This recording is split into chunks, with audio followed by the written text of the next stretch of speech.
Tell us in the comments where in the world you are watching from and at what time, so I can get to know you better. To support the channel for free, don't forget to subscribe and like the video. From a small city-state on the Tiber River to a colossal empire spanning 3 continents, its story is the story of Western civilization itself. It gave us law, language, architecture, and engineering that endure to this day. But how did this seemingly invincible superpower, which dominated the known world for centuries, ultimately crumble into dust? Join us as we journey through 1,000 years of glory, betrayal, and collapse to uncover the epic saga of the rise and fall of the Roman Empire. Every great power has a story of its birth, a narrative woven from threads of myth, divinity, and destiny. For Rome, that story begins not in a grand palace, but in the wild, with the cries of abandoned infants. The legend of Romulus and Remus is the cornerstone of the Roman identity, a tale of miraculous survival and brutal fratricide. It starts with their grandfather, Numitor, the rightful king of Alba Longa, deposed by his cruel brother, Amulius. To secure his throne, Amulius forced Numitor's daughter, Rhea Silvia, to become a Vestal virgin, sworn to chastity. But the gods had other plans. The war god, Mars, descended and lay with the priestess, who bore him twin sons. Fearing the prophecy that these boys would overthrow him, Amulius ordered them cast into the Tiber River. The river, however, guided by divine will, carried their basket to the shore at the base of the Palatine Hill. There, a she-wolf, the lupa, an animal sacred to Mars, discovered the infants. Instead of devouring them, she suckled them, providing the divine nourishment that would fuel their legendary futures. They were later found by a shepherd, Faustulus, who raised them as his own. As young men, their noble bearing and natural leadership set them apart. They led bands of shepherds, displaying the martial prowess inherited from their father. Eventually, their true identities were revealed, and they returned to Alba Longa to kill Amulius and restore their grandfather to the throne. But their destiny was not to rule an old city, but to found a new one. They returned to the 7 hills where they had been saved. An argument over which hill to build upon and who should rule led to a fatal conflict. When Remus mockingly leaped over the half-built walls of Romulus's settlement on the Palatine Hill, Romulus, in a fit of rage, struck him down, declaring, "So shall it be for all who dare to cross my walls." From this act of blood and ambition, on April 21st, 753 BC, the city of Rome was born, forever marked by the paradox of its foundation: divine favor and mortal violence. After the mythical founding by Romulus, Rome entered a period shrouded in legend, yet grounded in the hard realities of state building, the Age of the 7 Kings. This era, spanning over 2 centuries, transformed a settlement of outcasts and shepherds into a formidable city-state. Romulus, the first king, was a warrior founder. He established the city's initial institutions, including the Senate, a council of elders, and the division of the people into tribes. His most infamous act was the rape of the Sabine women, a desperate, brutal strategy to populate his new city, which ultimately led to the fusion of the Roman and Sabine peoples.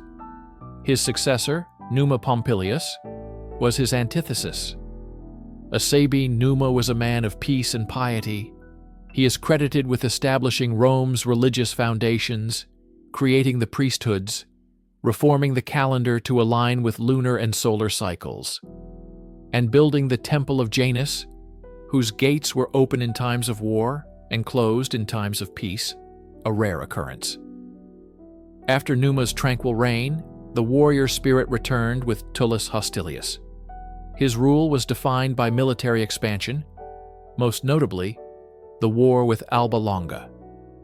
This conflict was famously decided not by a full-scale battle, but by a duel between 3 Roman brothers, the Horaci, and 3 Alban brothers, the Curiatii, cementing Rome's dominance in the Latium region. The 4th king, Ancus Marcius, Numa's grandson, balanced the warlike nature of Tullus with a respect for religious law.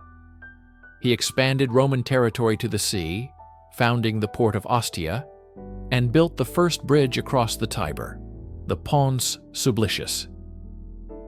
The final 3 kings belonged to the Etruscan Tarquin dynasty. Lucius Tarquinius Priscus introduced Etruscan customs, celebrated grand triumphs, and began major construction projects like the Circus Maximus and the Cloaca Maxima, the city's great sewer. Servius Tullius, his successor, was a reformer who conducted Rome's first census and reorganized the army. The era ended with the 7th and final king, Lucius Tarquinius Superbus, or Tarquin the Proud, whose tyranny would ultimately extinguish the flame of monarchy and ignite the fires of revolution. The reign of Rome's last king, Tarquinius Superbus, was a study in tyranny.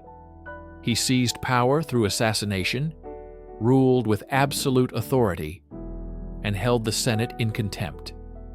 His arrogance and cruelty created a powder keg of resentment among the Roman aristocracy, but it was the depraved act of his son, Sextus Tarquinius, that provided the spark for revolution. The catalyst was the violation of Lucretia, a noblewoman of impeccable virtue, and the wife of Lucius Tarquinius Collatinus. While the men were away at war, Sextus, consumed by lust, visited Lucretia's home, where he was welcomed as a kinsman. Under the cover of night, he threatened her with death and dishonor, forcing himself upon her.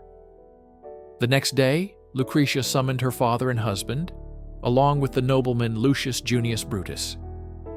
She recounted the horrific ordeal and, proclaiming her innocence but refusing to live with the shame, plunged a dagger into her heart. Her sacrifice was not in vain. Brutus, who had feigned foolishness to survive under the tyrant king, drew the bloody dagger from her wound and swore a sacred oath to avenge her and expel the Tarquins from Rome forever. He rallied the grieving men and the people of Rome, who were already seething with hatred for the king. The gates of the city were closed, and the monarchy was declared abolished in 509 BC. The Romans, scarred by the abuse of absolute power, vowed never again to be ruled by a king. In its place, they established a new form of government, the res publica, the public affair. Power was now vested in elected officials. With 2 consuls holding executive authority for a single year, their power checked by each other's veto. The Senate, once a mere advisory council, gained immense prestige and influence. This new republic, however, was born into struggle. The exiled Tarquins sought alliances to reclaim their throne, leading to years of war. Internally, a deep chasm emerged between the wealthy patrician class, who dominated the new government, and the common plebeians, who fought the wars but were denied political power. This conflict of the orders would shape the Republic for centuries, a constant, often violent negotiation for rights and representation that forged the enduring political structures of Rome. As the Roman Republic solidified its control over the Italian peninsula, its gaze turned outward across the sea. There, on the coast of North Africa, lay its great rival, the mighty maritime empire of Carthage. The inevitable collision of these 2 rising powers would result in a series of 3 conflicts known as the Punic Wars. a century-long struggle that would determine the fate of the Mediterranean.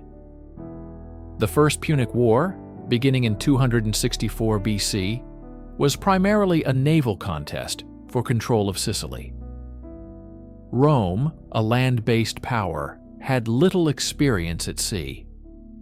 In a remarkable feat of engineering and resolve, they reverse-engineered a captured Carthaginian warship and built a massive fleet. They innovated with the corvus, a boarding bridge that allowed their superior legionaries to fight on enemy decks as if on land. After more than 2 decades of brutal, costly warfare, Rome emerged victorious, seizing Sicily, Sardinia, and Corsica, and transforming itself into a formidable naval power. The humiliation of this defeat festered in Carthage, nowhere more so than in the heart of Hamilcar Barca, a brilliant general who swore his young son Hannibal to an oath of eternal hatred for Rome. It was Hannibal who would ignite the Second Punic War, the most famous of the 3. In 218 BC, he executed one of the most audacious military maneuvers in history, marching his army, complete with war elephants, from Spain, over the Pyrenees and the treacherous Alps, and into Italy itself. For 15 years, he terrorized the peninsula, inflicting a series of devastating defeats on the Romans, culminating in the Battle of Cannae, where his tactical genius resulted in the near-total annihilation of a massive Roman army. Yet, Hannibal could never take the city of Rome itself. The Romans, under the Fabian strategy of attrition and the eventual leadership of Scipio Africanus, took the war to Carthage's doorstep in Africa. Hannibal was recalled to defend his homeland and was finally defeated at the Battle of Zama in 202 BC. Decades later, despite Carthage being a shadow of its former self, the Roman senator Cato the Elder ended every speech with the chilling refrain, "Carthago delenda est," Carthage must be destroyed. The Third Punic War was less a war than a siege, ending in 146 BC with the complete obliteration of the city. Rome was now the undisputed master of the Mediterranean, its empire forged in the crucible of its existential struggle with Carthage. To understand the enemies of a queen, we must first understand the nature of fear itself. For the educated minds of the Elizabethan age, steeped in the classics, no story evoked more profound terror than that of Hannibal Barca. He was not merely a general, he was an archetype, a specter of national annihilation that haunted the Western imagination. His invasion of Italy during the Second Punic War was the ultimate stress test for a state, a trial by fire that Rome almost failed. The climax of this terror was the Battle of Cannae in 216 BC. On that dusty plain in southern Italy, Hannibal, though vastly outnumbered, didn't just defeat the Roman army, he erased it. Using his revolutionary double envelopment tactic, his Carthaginian forces encircled and systematically slaughtered a force of over 50,000 Roman soldiers, one of the bloodiest single days in military history. The news sent a shockwave of pure panic through Rome. The phrase, "Hannibal ad portas," Hannibal at the gates, became a proverbial expression for imminent disaster. He was the bogeyman made real, the enemy who could not be reasoned with, only resisted or vanquished. For Queen Elizabeth, this ancient history was not a distant fable. It was a living lesson. Her Hannibal was Philip II of Spain, a monarch whose power, wealth, and ideological fervor dwarfed her own small island nation. The Spanish Armada was her Cannae, the moment where England faced its own existential threat. The fear of invasion, of foreign soldiers marching on London, was the same primal fear that had gripped Rome centuries before. The story of Cannae was a reminder of what was at stake. everything. It taught that even the mightiest can be brought to the brink by a determined and brilliant foe. But it also contained a deeper lesson, one Elizabeth would take to heart. Rome did not surrender after Cannae. It endured, it adapted, it raised new legions, and it ultimately triumphed. The nightmare of Cannae was a crucible that forged an unbreakable national resolve, demonstrating that survival depended not just on winning battles, but on the will to fight after the most devastating of losses. While the fear of a foreign invader like Hannibal is a powerful unifying force, a far more insidious danger festers within. The enemy who shares your language, walks your streets, and sits in your councils of power can prove infinitely more destructive. A century after Cannae, Rome faced this internal demon, and its name was faction. The story begins with two brothers, Tiberius and Gaius Gracchus. They were aristocrats who saw the growing inequality crippling the Republic. Vast estates worked by slaves, while the citizen farmer, the backbone of the army, was driven into poverty. Their cause was land reform, a populist agenda to redistribute public land to the dispossessed.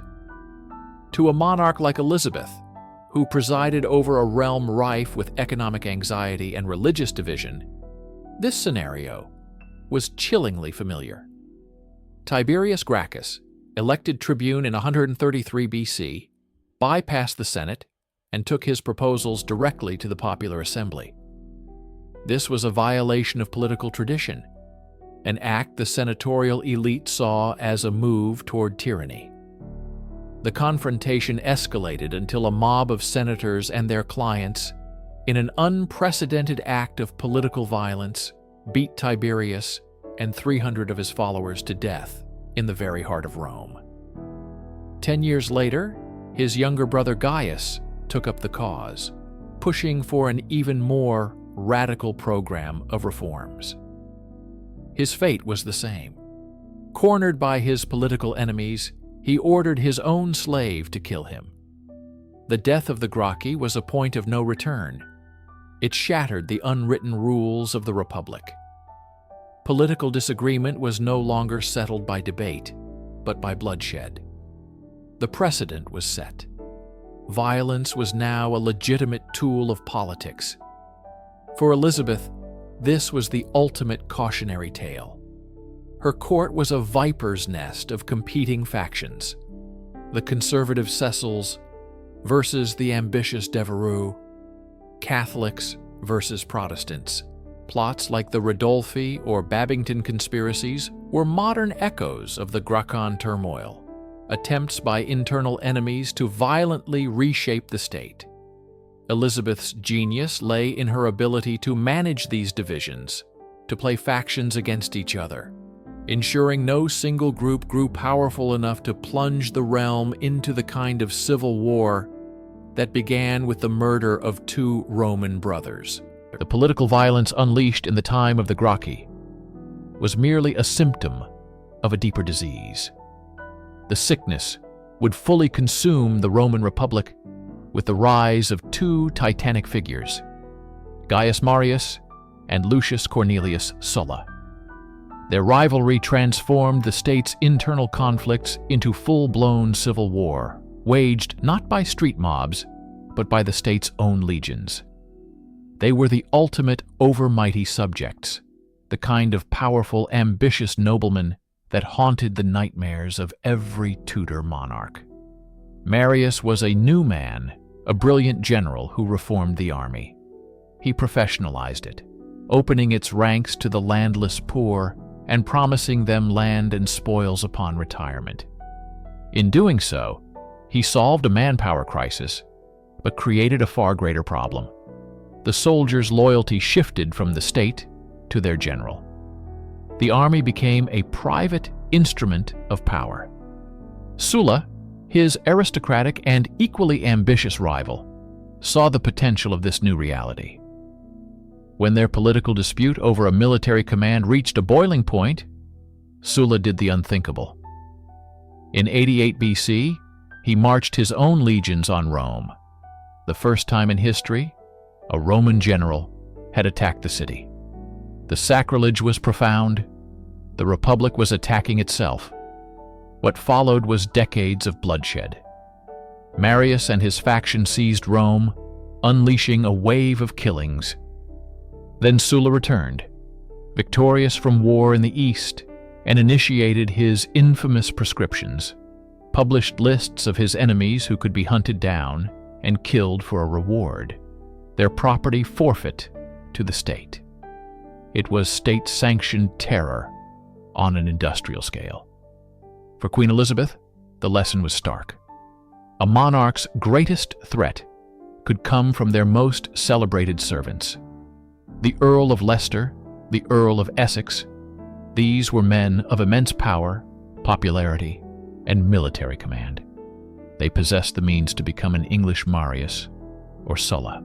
Elizabeth's constant vigilance, her careful balancing of power at court, and her ultimate ruthless decision to execute Essex for his rebellion showed she had learned Rome's bloody lesson well. She knew that the state could not survive a man whose ambition eclipsed his loyalty to the crown. Beyond foreign invaders and ambitious nobles lies another, perhaps more terrifying, enemy: the oppressed masses. This is the fear of a social revolution, the world turned upside down, where the foundations of order crumble under the rage of those with nothing to lose. In 73 BC, Rome faced this nightmare in the form of a Thracian gladiator named Spartacus. From a small breakout of about 70 gladiators from a school in Capua, his rebellion swelled into a tidal wave. Slaves from across the Italian countryside flocked to his banner, forging a formidable army that may have exceeded 100,000 people. For 2 years, this slave army marched with impunity across Italy, defeating multiple Roman legions sent against them. Spartacus was more than a rebel. He was a symbol of catastrophic failure in the Roman system. He exposed the brutal hypocrisy at the heart of the Republic, a state built on liberty for some and merciless exploitation for millions. The panic among the Roman elite was palpable. This was not a war against a rival state or a competing general. It was a war against their own property, their own social structure. The rebellion was ultimately crushed by the immense military might of Rome under the command of Marcus Licinius Crassus. The aftermath was a terrifying display of power. 6,000 captured slaves were crucified along the Appian Way, a gruesome warning to any who might dare to dream of freedom again. While Elizabethan England was not a slave state like Rome, the fear of the mob was ever present. The memory of peasant uprisings like Kett's Rebellion was still fresh. Poverty, vagrancy, and religious discontent created a volatile underclass. A charismatic leader, a Spartacus figure, could potentially ignite this powder keg.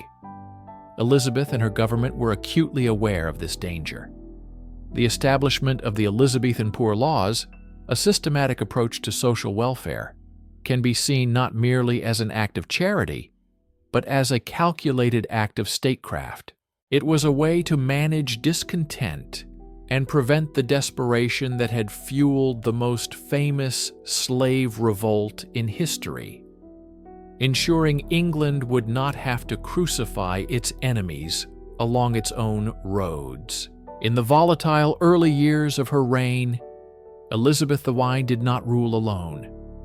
She was surrounded by a conspiracy of giants, a triumvirate of intellect, ambition, and loyalty, whose competing visions for England would forge the very foundations of her throne. This was not a formal alliance like Rome's, but an intricate, often fraught, balance of power between 3 colossal figures: William Cecil, Robert Dudley, and later Francis Walsingham. At the center was William Cecil, Lord Burghley, the master statesman. Cautious, pragmatic, and tirelessly diligent, Cecil was the bedrock of Elizabeth's government. He saw the world in shades of gray, a realm of calculated risks and diplomatic maneuvering. His desk was the nerve center of the kingdom, piled high with state papers and intelligence reports. For Cecil, the survival of the Protestant state was paramount, a goal to be achieved not through passion, but through patience, policy, and an unwavering devotion to his queen. He was the anchor, grounding Elizabeth's more fiery impulses in the cold, hard reality of governance. Counterbalancing Cecil's cool pragmatism was the incandescent ambition of Robert Dudley, Earl of Leicester. Her childhood friend, the man she called her Eyes, Dudley represented passion, romance, and a more aggressive, interventionist Protestant foreign policy. He was the dashing courtier, the master of the horse, and perhaps the great love of her life. Their intimacy gave him unparalleled access and influence, a fact that deeply unsettled Cecil and the rest of the council. Dudley championed the Puritan cause and advocated for military support for Protestant rebels in Europe, a path fraught with peril. He and Cecil were natural rivals, their ideological battles in the Privy Council echoing the fundamental conflict of the age: caution versus zeal, diplomacy versus war. Elizabeth, in her political genius, played these two giants against each other, using their rivalry to her advantage. She would lean on Cecil for his wisdom and then turn to Dudley for his counsel and companionship, ensuring neither man could ever fully dominate her will. She was the ultimate arbiter, the sun around which these powerful planets revolved. Into this dynamic later stepped Francis Walsingham, the spy master. A grim, devout Protestant, Walsingham saw Catholic conspiracy in every shadow. He constructed a vast network of spies and informants that stretched across Europe, a web of intrigue designed to protect his queen from her countless enemies. His methods were ruthless, his focus singular.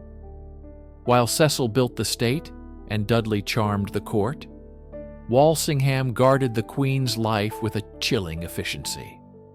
Together, these three men, the statesman, the favorite, and the spy, formed the pillars of Elizabethan rule. Their collaboration, fueled by a shared loyalty to their queen but strained by personal ambition and political disagreement, was the engine that drove England through its most dangerous decades. For nearly 2 decades, she had been a prisoner, a symbol, and a threat. Mary, Queen of Scots, was the Catholic hope for the English throne and the focal point of every major conspiracy against her cousin, Elizabeth. For years, Elizabeth had prevaricated, resisted, and delayed the inevitable, horrified by the prospect of committing regicide against a fellow anointed monarch. But by 1587, the pressure had become unbearable. The discovery of the Babington plot, with its irrefutable proof of Mary's complicity in a plan to assassinate Elizabeth, had left the Queen with no room to maneuver. Her Privy Council, led by Burghley and Walsingham, was unanimous. Mary had to die for England to live. This was Elizabeth's Rubicon, a river of ink and blood she had to cross. The decision tormented her. To sign the death warrant was to violate the divine right of kings, a principle she held sacred. It was to execute her own cousin, a woman who had sought refuge in her kingdom. It was an act of finality that would forever alter her reign and her reputation, inviting the fury of Catholic Europe and setting a dangerous precedent. She raged at her council. She wept in private. She sought any alternative. She even hinted that Mary's custodian, Ammius Paulae, should find some shorter way, a veiled suggestion of assassination that he righteously refused. But there was no other way. The survival of the Protestant nation, the security of her throne, and her very life were at stake. In February 1587, in a moment of profound gravity, she finally signed the document.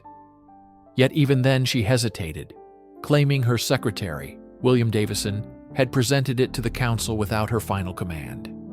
It was a political fiction to soothe her own conscience, a way to distance herself from the terrible finality of her own command.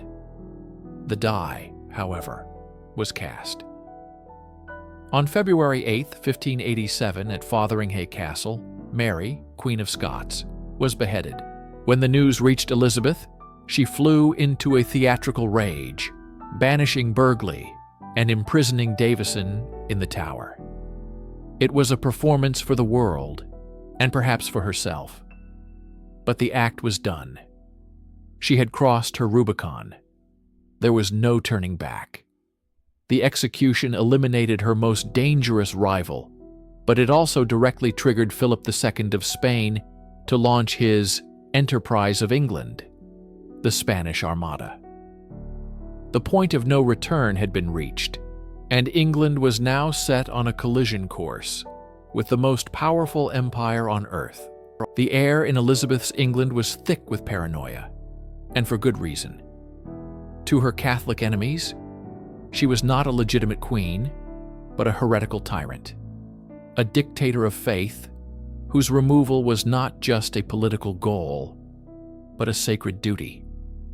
The threat of assassination was a constant, suffocating presence, and no plot illustrated this more vividly than the conspiracy of 1586, a scheme that would become Elizabeth's own Ides of March. This was the Babington plot.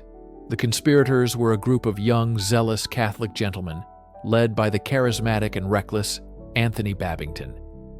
Like Brutus and his confederates, they saw themselves as liberators, driven by a conviction that their dagger blows would restore the old order and free their nation from tyranny. Their plan was brutally simple. A team of 6 would assassinate Elizabeth as she walked in her garden.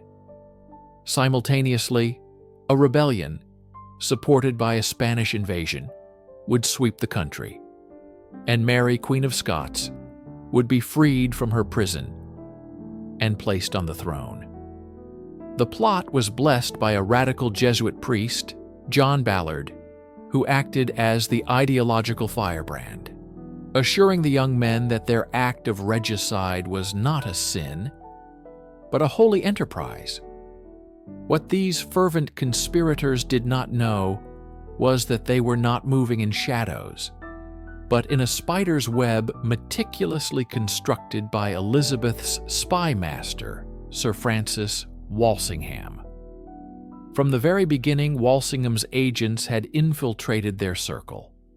Their key contact for smuggling letters to the imprisoned Mary was a double agent named Gilbert Gifford, who delivered every single piece of correspondence directly to Walsingham's codebreakers.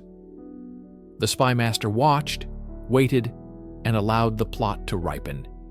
He needed more than just whispers of treason. He needed an undeniable link, a letter from Mary herself that explicitly sanctioned Elizabeth's assassination. In July 1586, he got it. Babington wrote to Mary, detailing the entire plan. Mary, in a fatal miscalculation, replied, sealing her fate by endorsing the enterprise. Walsingham now held the smoking gun. With the evidence secured, the web was drawn tight. In August, the conspirators were rounded up one by one. Babington and his associates were subjected to a public and gruesome execution, a clear and terrifying message to any who would dare to plot against the Queen. The Ides of March had been thwarted, the conspirators, who dreamed of being celebrated as heroes, died as traitors. Their failed plot, however, achieved one thing they never intended.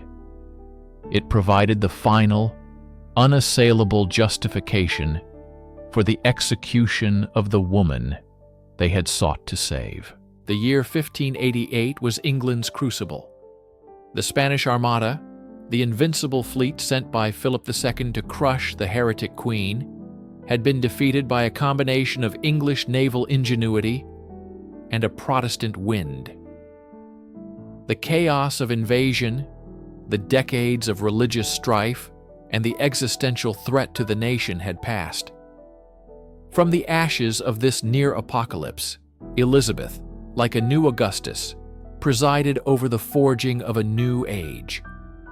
The victory was more than a military triumph. It was a profound psychological turning point that solidified a new sense of English identity. The nation, once a second-rate power on the edge of Europe, had faced the Catholic superpower and survived. This victory cemented Elizabeth's status as a near mythical figure. Her famous speech to the troops at Tilbury, where she declared she had the heart and stomach of a king, became the stuff of legend. She was Gloriana, the Virgin Queen, a Protestant Deborah who had delivered her people from the forces of darkness. She had weathered the storms of succession crises, endless assassination plots, and the looming threat of foreign domination. Now, in the relative peace that followed, England began to truly flourish. The post-Armada years are remembered as the Golden Age. It was a period of unprecedented cultural and artistic flowering, as if the nation's collective sigh of relief had unleashed a torrent of creative energy. The London stage came alive with the genius of William Shakespeare, Christopher Marlowe, and Ben Jonson, whose plays explored the complexities of power, identity, and the human condition, often echoing the political dramas of their own time. In poetry, Edmund Spenser's epic, The Faerie Queene, was a direct allegory for Elizabeth's reign, celebrating her as the virtuous Gloriana. This cultural confidence was matched by a growing ambition on the world stage. English sailors like Drake and Raleigh, once seen as little more than pirates, were now celebrated as national heroes, pioneers of a nascent maritime empire. England began to look outwards, establishing the foundations of trade and exploration that would define its future. While the final years of her reign were not without their troubles, economic hardship, the costly war in Ireland, the fundamental shift had occurred. Elizabeth, like Augustus after the Roman civil wars, had brought stability out of chaos. She had united a fractured people, forged a powerful national identity in the fires of conflict, and presided over a cultural renaissance that would echo through the centuries. She had found her kingdom a nation of brick and would leave it one of marble. Following the bloody conclusion of the Roman Republic's civil wars and the ascension of Augustus, the Mediterranean world was ushered into an unprecedented era of tranquility and prosperity, known as the Pax Romana, the Roman peace. This period, lasting approximately 2 centuries from 27 BC to 180 AD, was not a time entirely devoid of conflict. Legions still patrolled and expanded the frontiers, quelling rebellions and securing borders from Britain to Mesopotamia. However, for the vast majority of the empire's inhabitants, it was a time of remarkable stability. The chaos of constant civil war was replaced by the centralized authority of the emperor, who, while maintaining the facade of the republic, held ultimate power. This consolidation of authority allowed for the flourishing of civilization on a scale never before seen. The true genius of the Pax Romana lay in its infrastructure and administration. A vast network of meticulously engineered roads connected the sprawling empire, facilitating not just the rapid movement of troops, but also the flow of goods, ideas, and people. Trade boomed, with grain from Egypt, silks from the east, and metals from Spain moving freely across protected sea lanes and secure highways. Cities like Rome, Alexandria, and Antioch swelled in size and grandeur, becoming cosmopolitan centers of culture and commerce. Roman law was standardized and applied throughout the provinces, providing a predictable legal framework that protected property rights and encouraged investment. Aqueducts, marvels of engineering, brought fresh water to urban populations, improving sanitation and public health. This was an age of immense public works.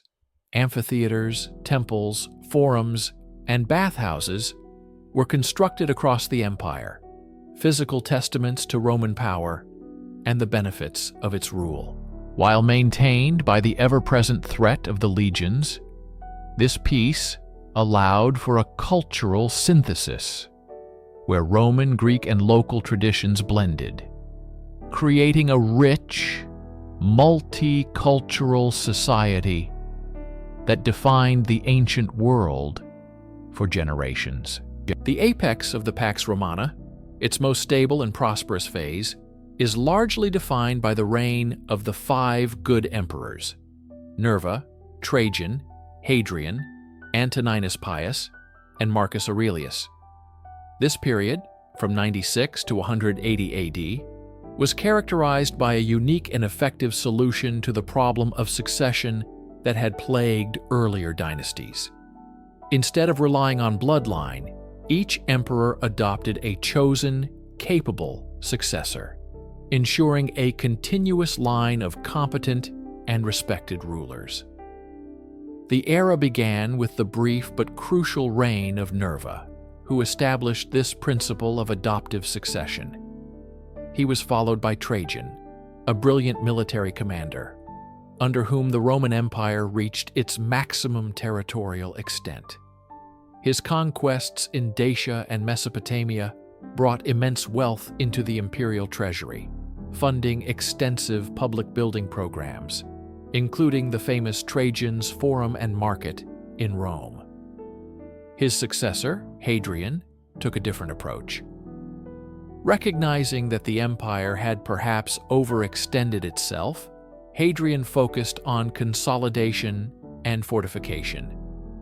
He spent much of his reign touring the provinces, strengthening defenses, and commissioning iconic structures like the Pantheon in Rome and the famous wall across the north of Britain that still bears his name. His reign was followed by that of Antoninus Pius, whose 2 decades in power were so peaceful and prosperous that they are often considered the most tranquil in all of Roman history. He governed from Italy, managing the empire with a steady hand and earning a reputation for justice and piety. The final of the 5, Marcus Aurelius, the philosopher-emperor, embodied the Stoic ideal of a ruler. Despite his scholarly nature, his reign was beset by challenges, including wars against Germanic tribes on the Danube frontier and the devastating Antonine Plague. Yet, through it all, he governed with wisdom and resilience. His personal writings, the Meditations, providing a profound insight into the mind of a man bearing the weight of the world. This succession of capable rulers brought the empire to its absolute zenith of power, influence, and cultural achievement. The golden age of the Antonines came to a shuddering halt with the death of Marcus Aurelius and the disastrous reign of his son, Commodus. His assassination in 192 AD plunged the empire into a period of instability that would fester and erupt into the calamitous crisis of the 3rd century. This 50-year period, from roughly 235 to 284 AD, saw the Roman Empire nearly disintegrate under the combined weight of internal strife, foreign invasion, and economic collapse. The principle of stable succession was utterly abandoned, replaced by raw military power. This was the era of the barracks emperors, where legions proclaimed their own generals as emperors, often murdering the incumbent to do so. In these 5 decades, at least 26 different men claimed the title of emperor, and almost all met a violent end. This constant civil war was a fatal weakness, as armies that should have been defending the frontiers were instead marching on Rome to fight other Romans. Sensing this vulnerability, external enemies pressed in on all sides. Germanic tribes like the Goths, Franks, and Alemanni repeatedly broke through the Rhine and Danube frontiers, sacking cities deep within Roman territory. In the east, the new and aggressive Sasanian Empire of Persia posed a formidable threat, even capturing the Emperor Valerian in battle, an unprecedented humiliation. The economy was in freefall. To pay the soldiers who kept them in power, emperors drastically devalued the currency, minting coins with less and less precious metal until they were virtually worthless. This led to runaway hyperinflation, destroying trade and forcing a return to a primitive barter economy in many regions. Amidst the chaos, the empire itself began to fracture. The Gallic Empire, comprising Britain, Gaul, and Hispania, broke away in the west, while in the east, the powerful Queen Zenobia of Palmyra carved out her own independent Palmyrene Empire. For a time, it seemed as if the unified Roman world, built over centuries, was on the verge of complete and irreversible collapse. Out of the chaos and near-total collapse of the 3rd century crisis, a figure of immense will and ruthless efficiency emerged to salvage the Roman state: Diocletian. A low-born Illyrian soldier who rose through the military ranks, Diocletian seized power in 284 AD and immediately recognized that the old systems were broken beyond repair. The empire, he concluded, was simply too vast and its problems too numerous for one man to govern alone. His solution was as radical as it was revolutionary: the tetrarchy, or the rule of 4. He divided the empire into an eastern and a western half, retaining control of the wealthier and more strategic east for himself. He took on a co-emperor, Maximian, to rule the west, with both holding the senior title of Augustus. To solve the perennial problem of succession, each Augustus adopted a junior emperor, a Caesar, who would assist in governance and eventually succeed them. This created a ruling college of 4 men, each with their own capital and sphere of influence, able to respond more quickly to threats across the vast frontiers. This was not just a political division, it was a fundamental transformation of the emperor's role. The old Augustan model of the princeps, or first citizen, was swept away. Diocletian adopted the trappings of an Eastern autocrat, creating an elaborate court ceremony and demanding to be addressed as Dominus et Deus, Lord and God. This new system, the Dominate, elevated the emperor far above his subjects. To support this new structure, he enacted sweeping reforms. He doubled the number of provinces to weaken the power of individual governors, reorganized the military, and attempted to curb runaway inflation with his famous edict on maximum prices, which, despite its ultimate failure, demonstrated his iron-fisted approach to governance. Diocletian's reforms were brutal and autocratic, but they worked. He ended the cycle of civil war, stabilized the borders, and pulled the empire back from the brink of oblivion, laying the administrative and military groundwork that would allow it to survive in one form or another for centuries to come. To understand the magnitude of the challenges facing Elizabeth, the sheer world-altering pressure placed upon a single monarch, we must look back. We must journey to another empire at a crossroads, where one ruler's conviction redrew the map of faith and power forever. For Elizabeth, the establishment of the Church of England was a seismic act of statecraft, a declaration of spiritual and political independence. But over 1,000 years before her, the Roman Emperor Constantine faced a similar epic choice. The Roman world of the early 4th century was a fractured, violent place, torn apart by civil war between rival emperors. Constantine, marching on Rome in 312 AD to face his rival Maxentius, was a pagan, praying to the old gods of the empire. But on the eve of the decisive Battle of the Milvian Bridge, something changed. According to legend, he saw a vision in the sky, a cross of light, and with it the words, "In this sign you shall conquer." He ordered his soldiers to paint the Christian symbol, the Chi Rho, upon their shields. They were victorious. This was more than a battlefield conversion. It was the moment an empire's soul began to turn. With the Edict of Milan in 313 AD, Constantine and his co-emperor Licinius declared official tolerance for Christianity, ending centuries of brutal persecution. A faith that had once hidden in catacombs was now brought into the sunlight of imperial favor. But Constantine's vision went further. He understood that the old Rome, steeped in pagan tradition, could not be the heart of this new Christian empire. He chose a new capital, the ancient Greek city of Byzantium, strategically placed between Europe and Asia. He rebuilt it on a monumental scale, naming it Nova Roma, New Rome.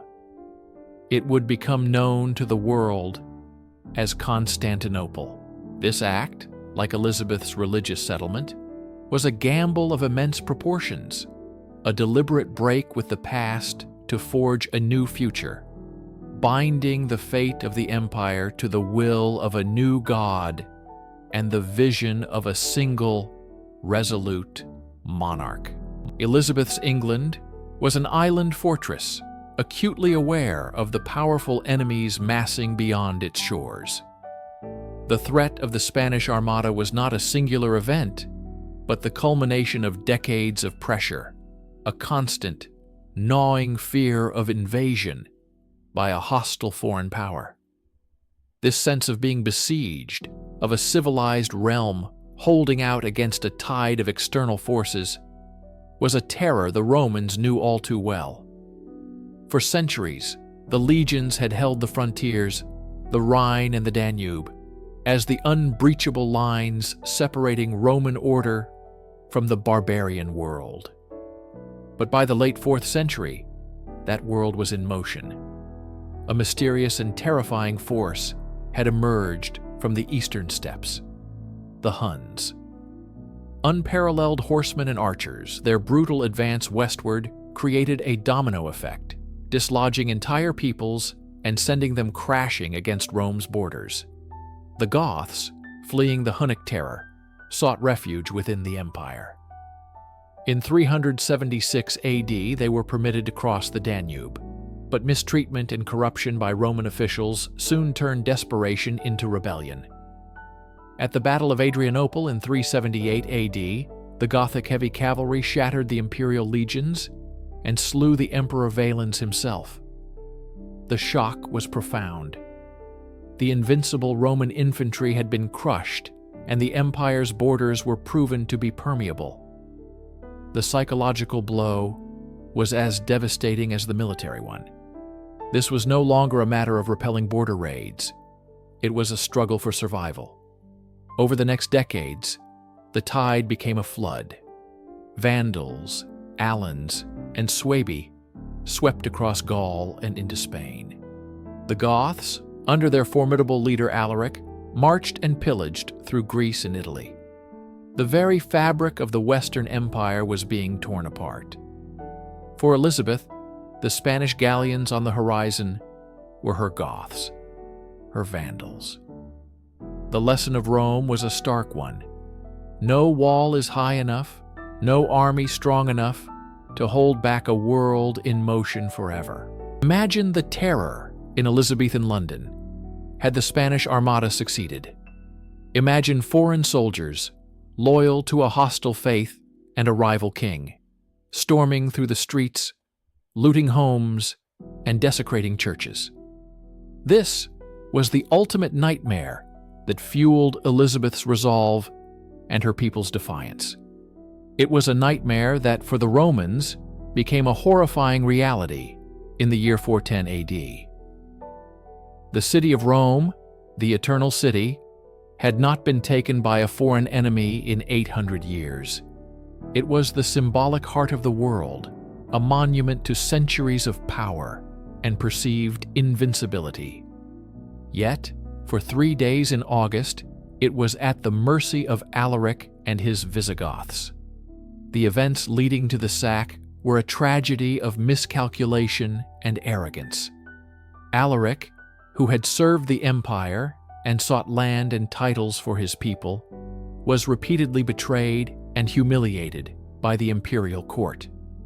Pushed to the brink, he marched his army on the city itself. The gates were opened by treachery, and the Goths poured in. While not the wholesale massacre of later sacks, the psychological impact was immeasurable. Buildings were burned, treasures were plundered, and the city's populace was subjected to the terror of occupation. News of the event sent a shockwave across the known world. In Bethlehem, the scholar Saint Jerome, who had dedicated his life to the scriptures, wrote, "My voice sticks in my throat. The city which had taken the whole world was itself taken." It was an apocalypse. If Rome could fall, what was safe? What was certain? This was the cautionary tale etched into the memory of Western civilization. For Elizabeth and her council, the fall of Rome was not just ancient history.